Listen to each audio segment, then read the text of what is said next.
Some fiery debate at the nation's highest court in landmark arguments over the role of race in college admissions. The conservative majority appears ready to roll back 40 years of affirmative action on American campuses. So against that backdrop now, a tale of two universities, one that uses race as a factor in admissions and one that does not. How they're trying to build diverse campuses and how some minority students are responding. Our Devin Dwyer joins us now with more. Hey there, Devin. Hey, TJ, good afternoon. Well, just about everybody agrees diversity on campus is a good thing, but what should the goal be? How do you get there? Those questions don't have easy answers, of course, and as the Supreme Court takes them on, we went to one of the most diverse corners of America, the Bronx, to hear from two brothers in two very different universities about what's at stake.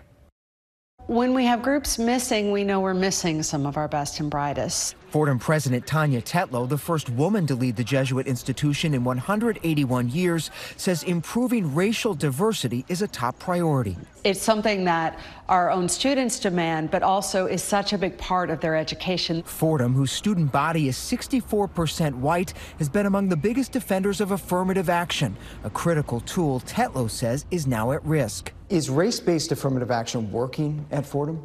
Yes. There's just talent everywhere, and if they look in the right places, they'll find it. 18-year-old German Ortega is a freshman on Fordham's campus. Do you feel like people are interested in learning from you? Everybody, has different thoughts, and that's the beauty of diversity. I know a lot of people just didn't go to college. He and older brother Yariel grew up in Corona, Queens, as sons of a single mom and Mexican immigrant.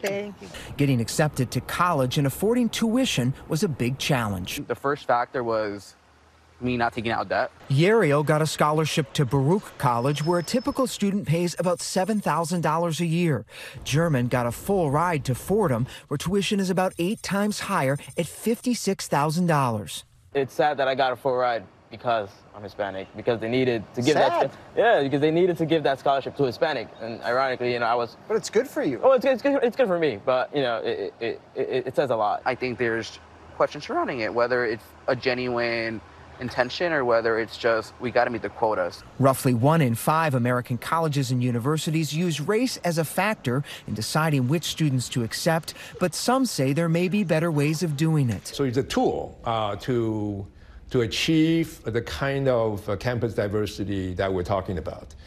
But it's not only a tool. Baruch College President David Wu is the first Asian American to lead a school within the City University of New York.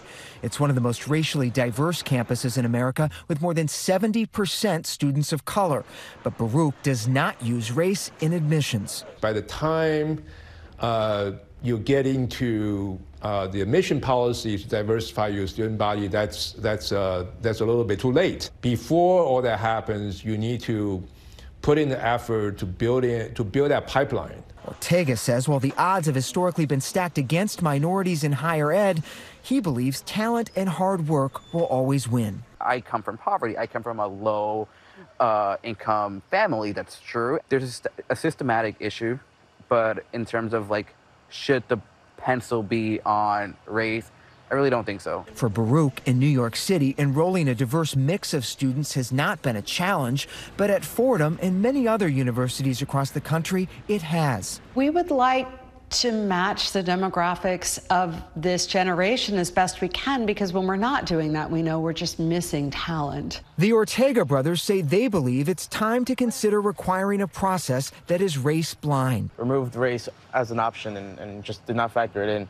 I can almost guarantee you that a lot of people like me would actually be making it into these schools, into whatever school it is. But Fordham's president says it's still a needed tool. What happens at Fordham if the Supreme Court says it's unconstitutional for any school, public or private, to consider race in their admissions? Then suddenly all of those kids who've overcome those incredible obstacles, we have to legally ignore that fact. Does it mean potentially fewer students of color coming to a school like Fordham? It probably does, yes. All right, Devin, let's ask you here. Hey there, Devin.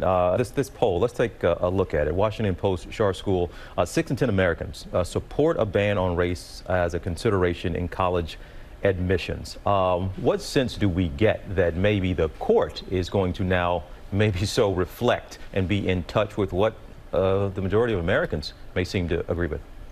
Well, TJ, I got to tell you, I listened to nearly 5 hours of arguments yesterday on these issues, and all of the justices, including the liberals, seem to agree that affirmative action shouldn't continue forever, that it was a tool developed to help level the playing field after generations of segregation and discrimination, of course.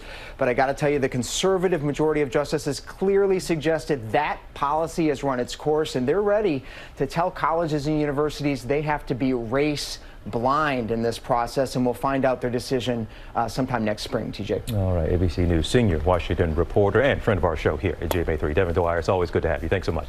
Great to see you. Thanks, TJ. Well, hey there, GMA fans. Robin Roberts here. Thanks for checking out our YouTube channel. Lots of great stuff here. So go on, click the subscribe button right over here to get more of awesome videos and content from GMA every day, anytime. We thank you for watching, and we'll see you in the morning on GMA.